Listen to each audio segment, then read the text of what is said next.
If you've ever been made to feel worthless, if you've ever been cast aside by the very people who were supposed to protect you, then you know the kind of fire that gets lit in your soul.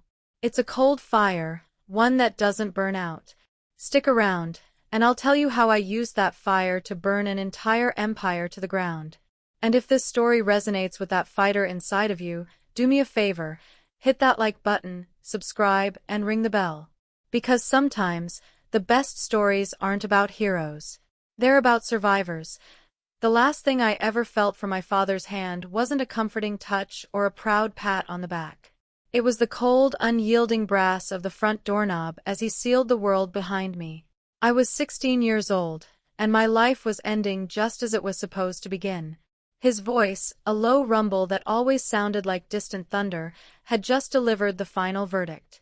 "Girls," he said, his eyes not on me, but on the polished mahogany frame of the door, as if I were already just a space he needed to fill, "are nothing but a burden." The memory of that night is etched into my mind not like a film, but like a series of frozen photographs. The first is of my father, Richard Hayes, standing in the grand foyer of our home. He wasn't yelling.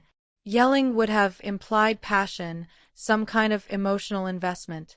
No, this was far worse. It was a business transaction. He was trimming a liability from his portfolio.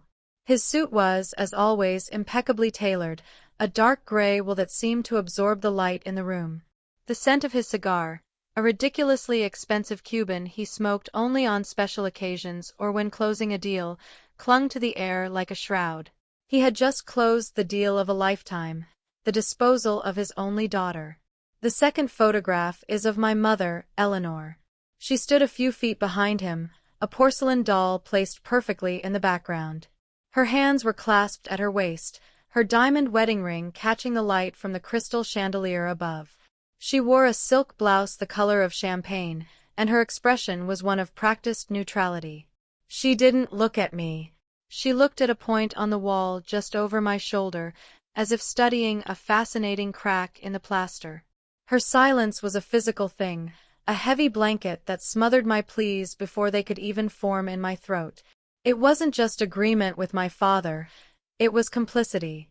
It was a quiet, damning signature on my eviction notice. The third photograph is of my brother, Michael, 2 years my senior. He was lounging on the bottom step of the grand staircase, a smirk playing on his lips. He was the reason for all of this, the sun around which our family orbited. He was the heir, the future, the one who would carry the Hayes name forward like a holy relic. I was just Jessica, a footnote. He'd been the one to find the letter, a silly, heartfelt note from a boy at school, a boy whose father was a mechanic, not a CEO. It was innocent, a teenage crush expressed in clumsy poetry. But in Michael's hands, it became a weapon. He didn't show it to me. He took it straight to our father, framing it not as a schoolgirl's note, but as evidence of my burgeoning defiance, my inherent unsuitability for the Hayes legacy. "She's mixing with those types, Dad," I'd overheard him say in the study an hour earlier. "It's an embarrassment." And now here we were. My father's final words still hung in the air. "Your brother will carry the family name. You'll only bring shame." My own voice felt like a stranger's, thin and cracked. Shame? For what? For a letter. My father finally looked at me then, and his eyes were cold and flat, like gray stones at the bottom of a river. "It is not about the letter, Jessica. It is about the pattern. It is about your disposition. You question things. You are sentimental. These are weaknesses. Michael understands legacy. You understand fleeting feelings. We are building an empire, not a commune." An empire. That's what he called it. A regional construction and real estate firm that he'd inherited and expanded with ruthless efficiency. To him, everything was an asset or a liability. And I had just been reclassified. I looked back at my mother, one last desperate appeal. Her eyes flickered towards me for a split second, and in them I saw it. Not hatred, not anger, just a profound, soul-crushing weariness. I was a problem she was too tired to solve. She gave a tiny, almost imperceptible shake of her head, and then her gaze retreated back to the safety of the wall. That single gesture hurt more than 1,000 of my father's insults. It was an abdication of motherhood itself. "Get your things," my father said, his voice clipped. "You have 10 minutes." I turned without another word and walked up the sweeping staircase, each step a mountain. Michael didn't move. As I passed him, he muttered, low enough so only I could hear, "Don't forget your trash, Jessica." He was referring to the backpack by my bedroom door. My room was a perfect cage of contradictions. It was filled with expensive things I hadn't chosen. Antique furniture, silk curtains, a 4-poster bed that felt as big and empty as a ship lost at sea. But the things that were mine were small. A row of worn-out novels, a jar of sea glass I'd collected on a rare family trip, a framed photo of me with my grandmother, the only person in this family who had ever looked at me with uncomplicated warmth. She had died 2 years prior, and with her, my only ally had vanished. I didn't pack the clothes my mother bought me, the labels meant to signal our status. I took the jeans I loved, the hoodies that felt like armor. I packed my grandmother's photo, the sea glass, and a small worn teddy bear I'd had since I was a baby. I stuffed them into the cheap backpack Michael had sneered at. It was pathetically small, a testament to how little I truly owned in that house of everything. As I walked back down the stairs, the foyer was empty except for my father, who was waiting by the door, his hand already on the knob. He didn't offer money. He didn't ask where I would go. He simply opened the door. The night air was cold, a shock after the stuffy, controlled climate of the house. "Don't try to come back," he said, the finality of his tone like a hammer blow. "The locks will be changed by morning. As of this moment, we have 1 child." And then he closed the door. The heavy thud of the oak echoed in the cavernous porch. The click of the lock was the sound of my life being severed in two. I stood there for a long moment, staring at the solid wood, the gleaming brass knocker shaped like a lion's head. I half expected the door to fly open, for my mother to rush out, crying that it was all a terrible mistake. But there was only silence, the silence of a tomb. I walked down the long manicured stone path, past the rose bushes my mother fussed over every weekend. I reached the imposing wrought iron gates at the end of the driveway. They were always left open. I stepped through them, and as my feet hit the public pavement of the sidewalk, a wave of nausea and terror washed over me. I was 16. I had $37 in my pocket and a backpack full of memories. I was an exile. I looked back at the house one last time. It was a monolith of brick and glass, lights blazing in every window, a beacon of wealth and warmth. But it was a cold warmth, a false light. Inside, my family was probably already settling back into their evening, my absence a brief, unpleasant interruption, now concluded. They were erasing me from the family portrait, snipping me out with sharp, decisive scissors. A fire started in my chest then. It wasn't the hot, explosive rage of a teenager. It was something deeper, colder. It was the slow, patient burn of a coal seam deep underground. They thought they had disposed of a liability. They had no idea they had just created their greatest threat. They had erased me from their story, but I swore an oath to the cold night air that one day I would come back and rewrite the entire damn book. And my name would be on the cover. That night was the beginning of my education. The real one. The lessons weren't taught in pristine classrooms, but in the harsh, unforgiving world they had thrown me into. The first lesson came swiftly. The world is not kind to 16-year-old girls with no home and no one to call. Part 2. The Forging of a Ghost. My first night of freedom was spent at a 24-hour bus station. The air was thick with the smell of stale coffee, disinfectant, and desperation. I found a hard plastic chair in a corner, pulling my backpack onto my lap like a shield. Every person who walked by seemed to see right through me, their eyes cataloging my vulnerability. The weary travelers, the shuffling homeless, the predatory night crawlers, I was just another piece of scenery in their bleak landscape. Sleep was impossible. Every time I started to drift off, the screech of a bus's air brakes or a sudden shout would jolt me back to a state of high alert. This was survival. Not the abstract concept they talked about in biology class, but the raw, visceral reality of it. My body hummed with a constant, low-grade fear.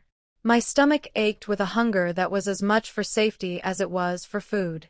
In the morning, I used $7 of my $37 to buy a cup of coffee and a stale pastry at the station's diner.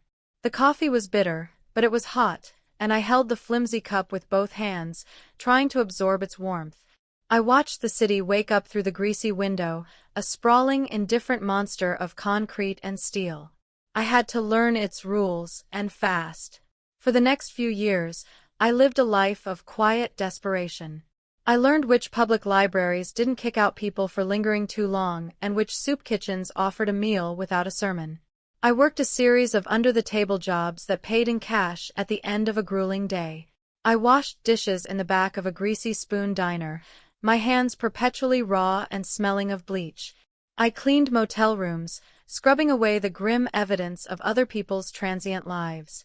I stocked shelves in a dusty convenience store on the graveyard shift, watching the city's strange and lonely creatures come and go. Each job was a lesson in invisibility. The key was to be efficient, quiet, and unmemorable. Don't make eye contact. Don't complain. Don't ask for more. Just be a pair of hands, a ghost that cleaned up messes and then vanished. I learned to listen. In the diners, I heard the hushed conversations of people cutting deals. In the motels, I saw the false names in the ledgers.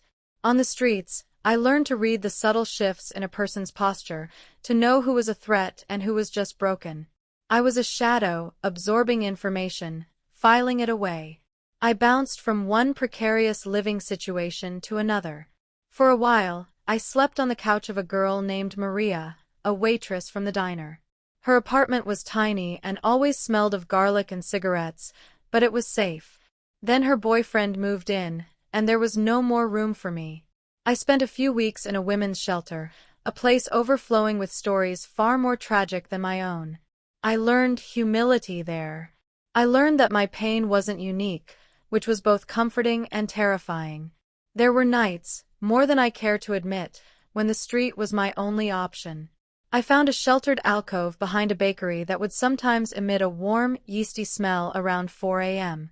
On those nights, curled into a ball with my jacket pulled tight, the cold seeping into my bones, I would allow myself to think of my old life.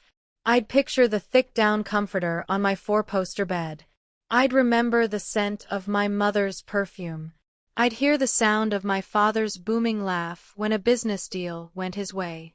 And the cold fire in my chest would burn a little hotter, a little brighter, keeping the despair at bay. This wasn't just survival. This was fuel. The turning point, the moment my haphazard survival began to sharpen into a focused strategy, came when I was 19. I was trying to get a job as a receptionist, something that didn't involve harsh chemicals or scalding water. But I couldn't. I had no address. No references. No high school diploma. I was a ghost in the system, and to the legitimate world, I didn't exist. The woman at the temp agency looked at me with a mixture of pity and annoyance. "I'm sorry, dear," she'd said, her voice dripping with condescension, "but without proper documentation, there's simply nothing I can do." Documentation. Paper. The world, I realized, ran on paper. Birth certificates, diplomas, social security cards, driver's licenses. These weren't just documents. They were keys. They unlocked doors to jobs, apartments, to a life. My family had built their empire on contracts, deeds, and blueprints, on paper. And they had erased me with a single, unwritten decree. That evening, I was in a dingy bar where I sometimes picked up cleaning shifts. I was talking to one of the regulars, an old, grizzled man named Silas who had the quiet, watchful eyes of a man who had lived his life in the gray areas of the law. I told him my problem, my frustration with being locked out of the world. He took a long, slow drag from his cigarette, smoke curling from his nostrils. "The world's full of locked doors, kid," he rasped. "If you don't have a key, you can either stand outside and cry about it, or you can learn how to pick the lock." He saw the look in my eye, the hunger, the intelligence, the desperation. A week later, for the price of 3 months of my meager savings, he gave me my first lesson. Not in a classroom, but in the cramped, ink-stained backroom of a print shop he knew. He taught me about paper stock, about weight and fiber and watermarks. He showed me the subtle ways ink bleeds on different types of parchment. He taught me how to age a document with a weak tea solution and a few hours in a low-temperature oven. And he taught me about signatures. "A signature isn't just a name," he said, his voice low and serious as he held a forged document under a magnifying lamp. "It's a performance. It's a series of habits and tics performed by a human hand. You see this T here? Look at the pressure on the downstroke. That tells you the writer is decisive, maybe arrogant. See how this S trails off? A little flourish. A bit of vanity. You don't just copy the letters, kid. You have to understand the person who wrote them. You have to become them for a second." I was a natural. My years of being invisible had made me a meticulous observer. My quiet, steady hands, accustomed to menial, repetitive tasks, were perfect for the delicate work. But more than that, I had the patience. I could spend 10 hours straight practicing a single loop in a letter G, my back aching, my eyes burning, until it was not just a copy, but an echo. Silas taught me the craft, but my own cold, burning motivation turned it into an art. At first, I used my new skills for survival. I created a high school diploma, a birth certificate, and a social security card. With these keys, I unlocked a small apartment and a steady job as an administrative assistant. To the world, Jessica Hayes was born again. A perfectly normal, unremarkable young woman with a clean, if thin, file. No one looked twice. No one suspected a thing. But in the quiet of my small apartment at night, I practiced. I moved beyond simple IDs.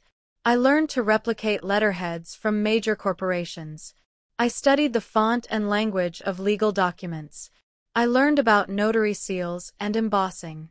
I subscribed to financial magazines, not for the investment tips, but to see the signatures of CEOs and powerful men like my father, printed in their annual reports.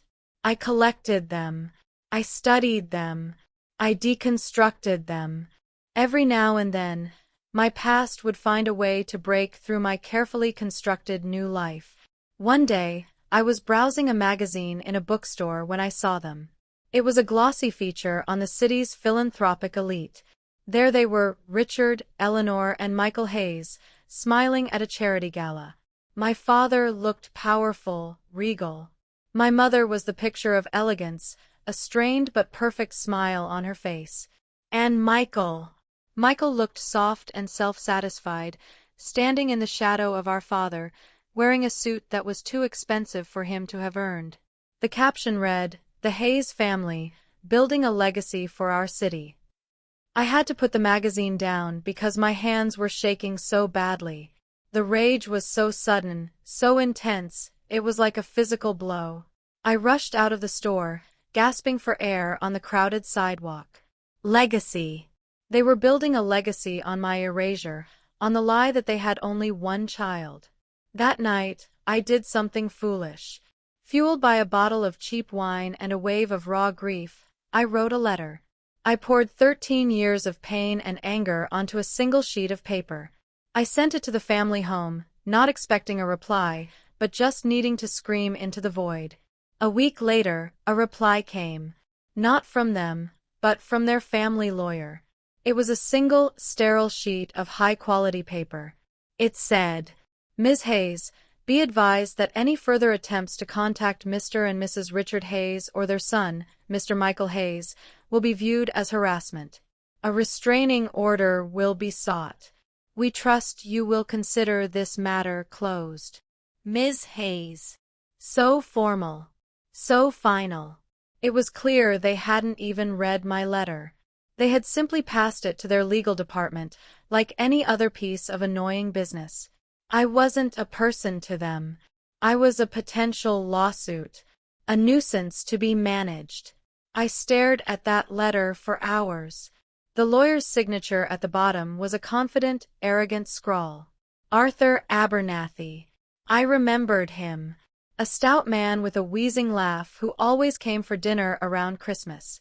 The foolish, emotional part of me, the part that had written the letter, shriveled up and died that day. The cold, patient, methodical part of me took over completely. My failed attempt to reach them with words, with emotion, taught me the final, most important lesson. You couldn't appeal to the hearts of people who didn't have them. You couldn't reason with an empire. You had to use the tools of the empire against it. They had built their world on paper, on contracts, on deeds, on wills. Their power, their legacy, it was all just ink on processed wood pulp. And I, the ghost they created, had become a master of that language. I pinned the lawyer's letter to the wall above my small work desk. I looked at that signature every single day. It was a promise. The matter was not closed. It was just beginning. They had forgotten I existed. And that was about to become the most expensive mistake they had ever made. The next decade of my life was a masterclass in duality. To the outside world, I was Jessica Miller. I'd chosen a new last name, one as common and forgettable as possible. I was a quiet, efficient paralegal at a mid-sized law firm downtown. It was the perfect cover. I was surrounded by the very documents that formed the bedrock of power and wealth, yet no one paid me any particular attention. I was the one who fetched the coffee, who collated the discovery binders, who stayed late to proofread contracts. I was competent, reliable, and utterly invisible. My colleagues saw me as pleasant but private. They knew I liked to read classic novels, that I kept a small plant on my desk, and that I never, ever talked about my family. But at night, in the solitude of my small, meticulously organized apartment, I was Jessica Hayes. And I was a hunter. My life was a regimen of quiet, obsessive preparation. I didn't date. I didn't have many friends. My focus was singular.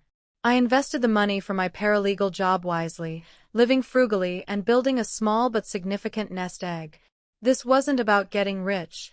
It was about having resources. Freedom and power required capital. My main focus, my life's work, was the Hayes family. I became a scholar of their existence. I set up layered, anonymous digital alerts. I read their company's quarterly reports. I followed the local society pages, studying photographs from galas and charity events, noting who was in their circle, who was rising, who was falling. I learned that Michael had, after graduating from a prestigious university he'd barely scraped through, been given a cushy vice president title at Hayes Construction. He was known for his expensive tastes, his fast cars, and a string of failed passion projects the company quietly absorbed. He was a leech, dressed in a tailored suit. My mother, Eleanor, became a prominent figure in the city's art scene, serving on boards and chairing committees. She was celebrated for her grace and generosity, a pillar of the community who championed the underprivileged, a staggering, breathtaking hypocrisy that never failed to stoke the cold fire within me. And my father, Richard, remained the king.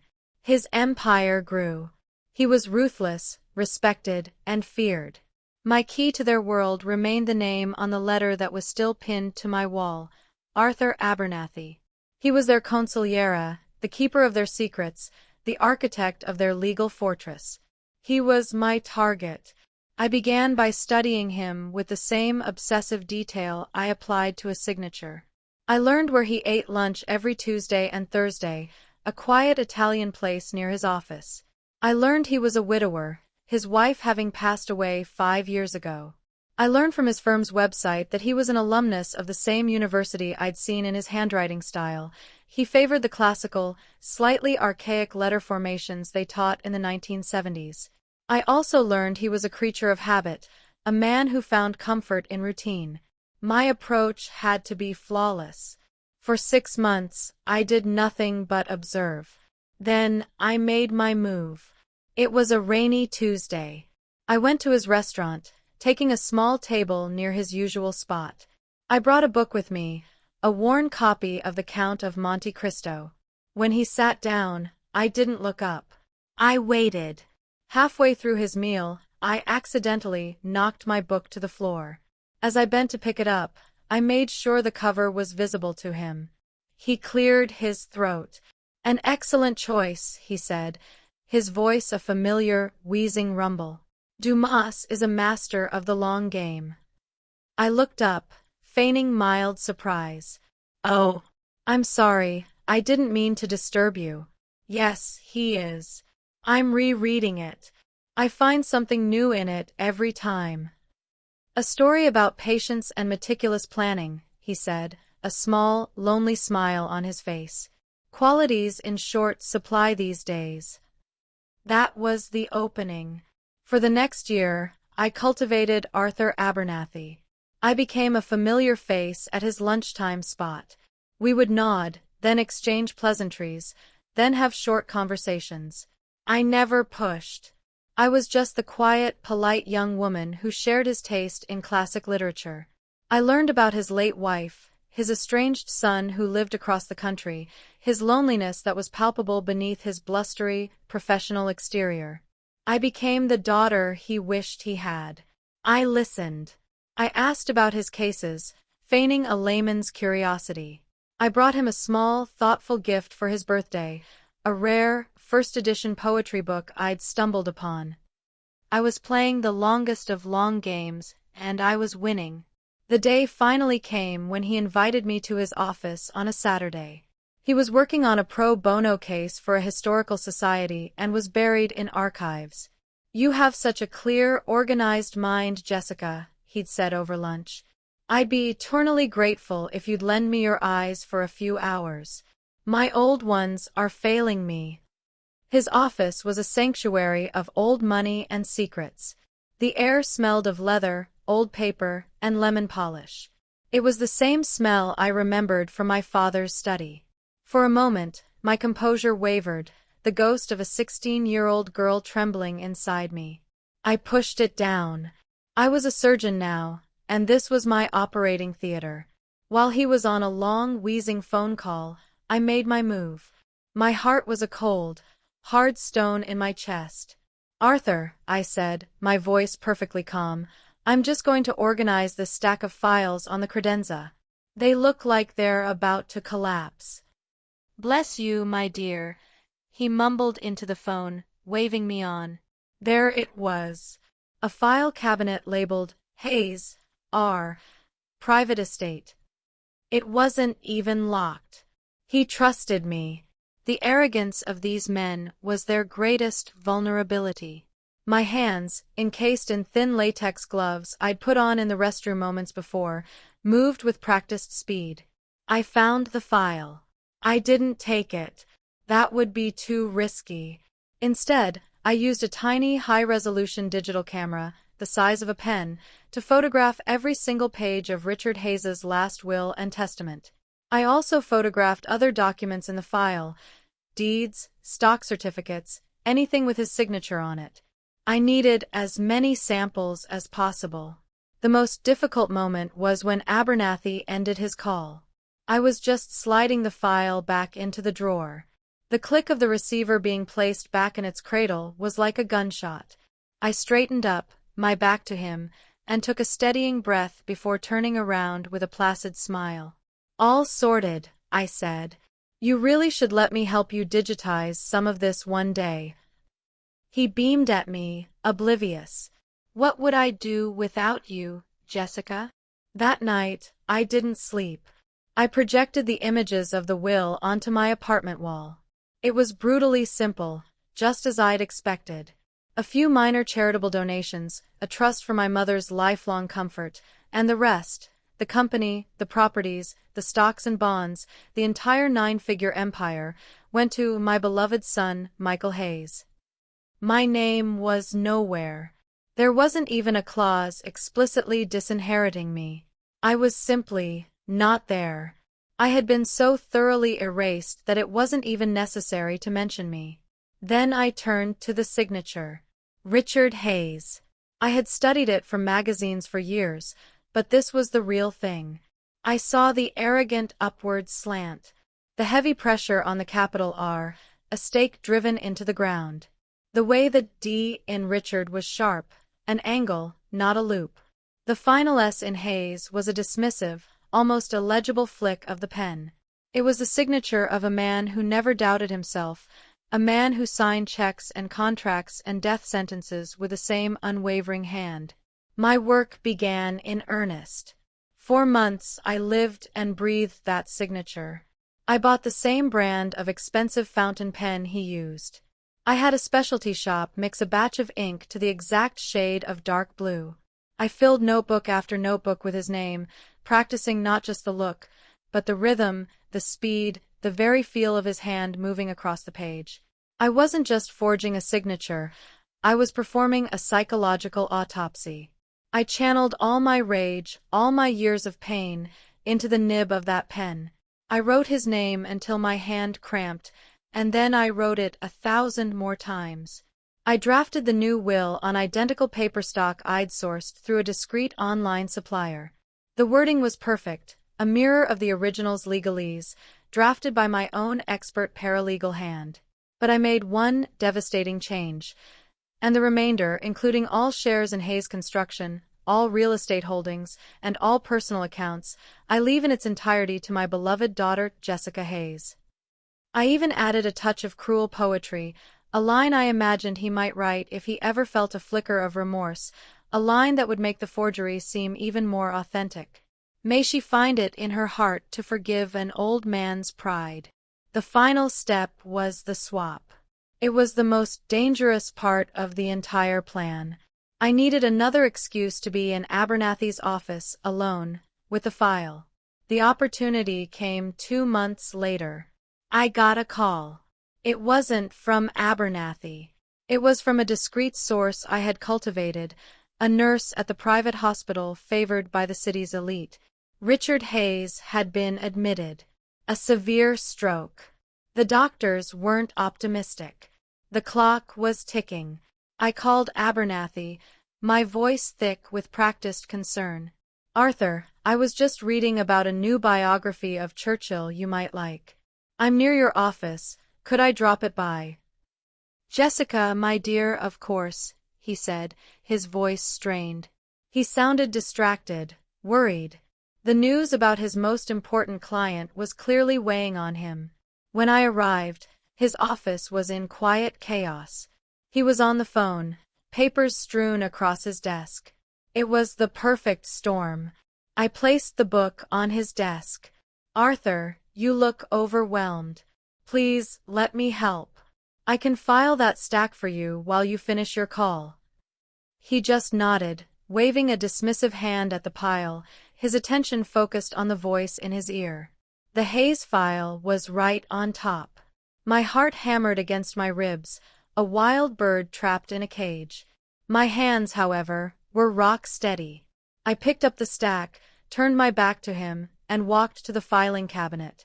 In one fluid, rehearsed motion, I opened the drawer, pulled out the original will which was in a heavy vellum envelope, slipped it into the inner pocket of my coat, and replaced it with the forged one I had brought in an identical envelope. The entire switch took less than 3 seconds. I closed the drawer, my movements calm and deliberate. I took a deep breath. It was done. 13 years of pain, of planning, of cold, simmering rage, all leading to this one silent, audacious act. I walked out of that office into the crisp autumn air, the original will a hot, secret thing against my skin. I felt no elation, no joy, only a profound and terrifying calm. The trap was set. The pieces were in place. All I had to do now was wait for a king to die. And I knew I wouldn't be waiting long. Part 4. The reading and the reckoning. The call came 2 weeks later. It was a gray, drizzling Monday morning. I was at my desk, highlighting a discovery motion, when my private cell phone buzzed. It was my source from the hospital. The voice was quiet, professional. "He's gone. About an hour ago." I said, "Thank you," and hung up. I didn't smile. I didn't feel a surge of triumph. I felt a strange and sudden stillness, as if a great roaring engine that had been running inside me my entire life had just been switched off. The fire in my chest didn't erupt, it subsided into a bed of glowing white-hot coals. Richard Hayes was dead. The man who had created me and then uncreated me was gone. The first half of the equation was complete. I took the rest of the day off, citing a sudden migraine. I went home, and in the metal sink of my small kitchen, I burned the original will. I watched the heavy vellum curl and blacken, his arrogant signature turning to ash before my eyes. This wasn't just destroying evidence, it was a ritual. I was erasing his final word, just as he had tried to erase my existence. The funeral was 3 days later. I went. I dressed in a simple, elegant black dress, my hair pulled back, my face obscured by a pair of dark sunglasses. I was no longer Jessica Miller, the anonymous paralegal. I was stepping, for the first time in 13 years, into the role of Jessica Hayes, though no one there knew it yet. I stood at the back of the grand Gothic church, a ghost among the mourners.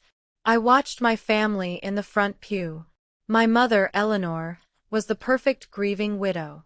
She dabbed at her dry eyes with a lace handkerchief, her posture immaculate, her sorrow a beautifully crafted performance. Michael sat beside her, looking less grief-stricken than impatient, his eyes darting around the church, assessing the crowd, already measuring the weight of the crown that was about to be placed on his head. He wore his grief like he wore his suits, an expensive, ill-fitting garment someone else had picked out for him. I saw Arthur Abernathy, looking old and frail, delivering a flowery eulogy about Richard's vision and legacy. He spoke of a great man, a titan of industry, a pillar of the community. I listened to the litany of lies, and I felt nothing but the cold, hard certainty of what was to come. I was not there to mourn a father. I was there to witness the closing of a chapter, and to prepare to write the next one myself. The reading of the will was scheduled for the following Monday, in the study of the Hayes estate. The same study where my fate had been decided 13 years before. Abernathy's office had sent a formal, legally required notice to my post office box, the one I maintained under my true name. The summons felt like an invitation to my own coronation. I arrived exactly on time. I walked up the long stone path, the same one I had stumbled down as a terrified teenager. But this time, my steps were measured. My spine was straight. When the heavy oak door opened, it was a housekeeper I didn't recognize who let me in. She looked at me with a questioning glance. "I'm Jessica Hayes," I said, my voice even and clear. "I believe I'm expected." Her eyes widened slightly, but she led me down the hall to the study. The moment I stepped through the door, the air crackled with tension. They were all there. Eleanor, Michael, and Arthur Abernathy, who was sitting behind my father's enormous mahogany desk. My mother gasped, a hand flying to her throat. Her face, so carefully composed, drained of all color. She looked at me as if she had seen a specter, a ghost from a past she had worked so hard to bury. Michael's reaction was different. He shot to his feet, his face contorting in a sneer of disbelief and contempt. "What the hell is she doing here?" he spat, jabbing a finger in my direction. "Get her out of here. She has no right." I didn't look at him. I directed my gaze to Abernathy. "Mr. Abernathy," I said calmly, "I received a notice from your office. I am here for the reading of the will of my father, Richard Hayes." Abernathy looked flustered, confused. He peered at me over his spectacles. "Jessica? My dear girl, is that you?" I had no idea. He was connecting me, the quiet girl from the restaurant, with the long-lost daughter of his client. His mind was scrambling, the pieces not fitting together. "It is Arthur," I said, allowing a small, sad smile. "It's been a long time." "This is ridiculous," Michael shouted, his voice cracking. "She was disowned. She is nothing to this family. Abernathy, do something." Abernathy held up a shaky hand. "Michael, please. The law is the law." She was summoned. "She has a right to be present." He was a man of procedure, and my forged paper trail had led him here. He cleared his throat, shuffling the papers in front of him. The vellum of my creation was on top. "If we may begin." Michael slumped back into his leather armchair, fuming, shooting me looks of pure hatred. My mother just stared, her face a mask of horrified shock. I took a seat in a chair set slightly apart from them, my posture relaxed, my hands folded in my lap. The predator was now perfectly still, waiting for the trap to spring. Abernathy began to read in his dry, formal tone.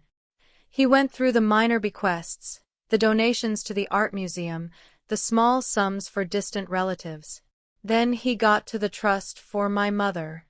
"To my wife, Eleanor Hayes, I leave a trust of $5 million to ensure her lifelong comfort and care." Michael smirked, a look of smug triumph spreading across his face. That was just a sliver. The real prize was coming. He already saw himself as master of the estate, CEO of the company. Abernathy paused. He seemed to steel himself, taking a deep breath. He looked down at the paper, then up at the room, his eyes lingering on me for a moment with a look of profound confusion. He continued. "And the remainder, including all shares in Hayes Construction, all real estate holdings, and all personal accounts, I leave in its entirety." The air in the room grew thick, heavy with anticipation. Michael leaned forward, his eyes gleaming. "To my beloved daughter, Jessica Hayes." Silence. It was not a quiet silence. It was a deafening, crushing void. The ticking of the grandfather clock in the corner sounded like hammer blows. For a full 5 seconds, no one moved, no one breathed. Michael was the first to break. He didn't speak. He made a strange, choking sound, a gasp of disbelief. Then he shot to his feet, his chair scraping violently against the hardwood floor. "What?" he roared, his face turning a blotchy, furious red. "What did you say?" "That's a lie." "A mistake," he screamed, his voice pitching higher. "Read it again. I am the heir. Me."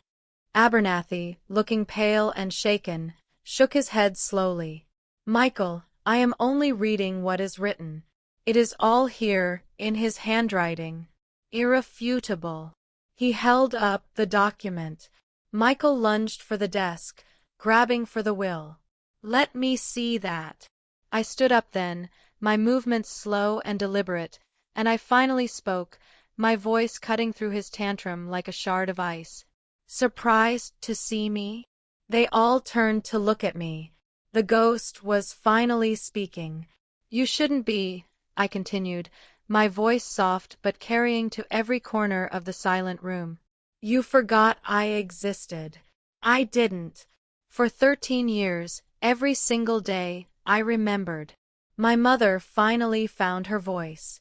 It was a ragged whisper. "Jessica, how could you? How could I?" I let out a short, bitter laugh. "That is the question you ask? Not, how could we have thrown our child out with nothing? Not, how could we have erased her from our lives?" I took a step forward, my eyes locking onto Michael's. "You thought I would just disappear. Vanish. You built your entire world on the idea that I was gone." I then turned my gaze to my mother. "And you let him." Michael was still sputtering. "This is a forgery. It has to be. Father would never. He hated her." Abernathy, Ever the lawyer interjected, his professionalism returning. The signature is flawless, Michael. I've seen your father's signature thousands of times. This is it. And there are two witnesses, both notarized. It's ironclad. Of course it was. I had spent a month creating the two fictional witnesses, complete with backstories and forged notary stamps that would pass any cursory inspection. I walked over to the desk and looked down at the document, at the signature I had bled for. Then I looked at my father's portrait hanging over the fireplace. I spoke to him, but also to them. You taught me a valuable lesson, Father. A signature on a piece of paper is the most powerful thing in the world. It can give a man an empire, or take it away. That's when they understood. Not just what I had done, but how. The comprehension dawned on my mother's face as utter horror. Michael's rage curdled into a look of sickening, impotent fury. He knew he was beaten. The system of paper and law that had protected him his entire life had just been turned against him with devastating precision. He lunged at me then, a desperate, pathetic roar tearing from his throat. But I didn't flinch. Abernathy shouted, "Michael, no!"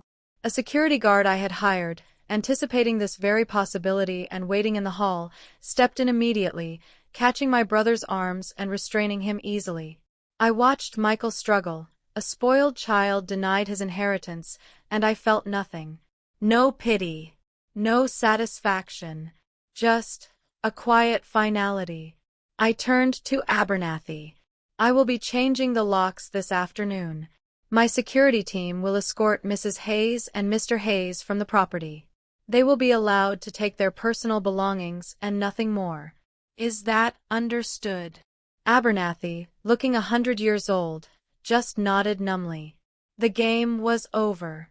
He had been a pawn, and he knew it. I walked out of that study, the keys to the empire in my hand. I didn't look back at my mother's crumpled form or my brother's enraged, tear-streaked face. As I stepped out into the foyer, the same space where my life had been destroyed, I felt the last of the cold fire in my chest finally, peacefully, go out. Revenge, I realized, wasn't about joy. I didn't feel happy. It wasn't about gloating or seeing your enemies suffer. It was about balance. It was about taking a scale that had been tipped so violently to one side and setting it right. It was about justice. And justice, at long last, belonged to me. The empire was mine. Not because I wanted the money or the power, but because it was the only language my family understood. And I had just delivered the final, definitive word. I wasn't the shadow anymore. I was the storm that had washed them all away. In the end, it was all just paper. My entire family was built on paper, and so it was paper that brought them down. Michael threatened lawsuits, of course. He raged and fumed and hired lawyers. But the will was legally perfect. Any deep investigation would have to prove a forgery, and my work was so meticulous, so deeply ingrained with the subtle ticks of my father's own hand, that no expert could say for sure. And besides, I now had the full weight of the Hayes fortune to fund my legal defense. I used their own power against them. He eventually gave up, vanishing into a life of diminished expectations, funded by the meager trust one allowed my mother to keep. My mother, she tried to reach out once. A letter, filled with remorse and pleas for understanding. But it was too late. 13 years too late. I sent it back, unopened. Some things, once broken, can't be put back together. And me. I didn't live in that cold, cavernous house. I sold it. I sold the company too. I liquidated the entire empire they had built on the foundation of my absence. I kept enough to be secure for the rest of my life, and the rest, the vast majority of it, I put into a foundation. A foundation in my grandmother's name, dedicated to helping runaway and homeless teenagers. Kids like me, who were thrown away and told they were worthless. I gave them what I never had, a safe place to land, a path to documentation, a chance to write their own story. The revenge wasn't in taking the money. It was in undoing their legacy. The Hayes name, once a symbol of power in the city, is now attached to shelters and scholarships. It's a legacy of repair. A legacy I built. My story wasn't about becoming them. It was about proving them wrong. It's a strange thing, to spend half your life fueled by a single burning purpose, and then to achieve it. For a long time, the silence where the rage used to be was deafening. But now, it's just peace. I am no longer a ghost. I have a name, a life, a purpose. All of my own making. They tried to erase me, but in the end, all they did was give me a blank page on which to write my own masterpiece. What do you think? Was it justice, or was it revenge? Sometimes I think they're two sides of the same coin. Let me know your thoughts in the comments below. And if you have a story of standing up for yourself after being knocked down, I'd love to read it. Thank you for listening. Don't forget to subscribe for more stories of justice, served cold.